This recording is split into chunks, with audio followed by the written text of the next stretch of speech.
Operation தியேட்டரில் கொடுக்குற ஒரு கேஸ் எப்படி ஒரு பேஷண்ட்டை சர்ஜரி டைம் ஃபுல்லாக காமா வச்சுக்குது. இதுதான் செவோஃப்ளூரனோட ஜேர்னி. அனஸ்தீஷியா மெஷினுக்குள்ளே இருக்கிற ஸ்பெஷல் லிக்விட் தான் செவோஃப்ளூரன்.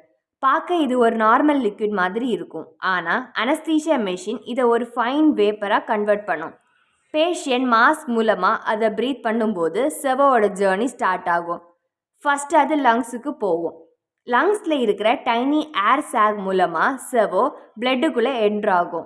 பிளட் அதை கேரி பண்ணி பிரெயினுக்கு கொண்டு போகும். பிரெயினுக்கு ரீச் ஆன செவோ நர்வ் செல்ஸோட கம்யூனிகேஷனை சேஞ்ச் பண்ணும். பிரெயின் ஆக்டிவிட்டி காம் ஆகும். அவேர்னஸ் ரெடியூஸ் ஆகும்.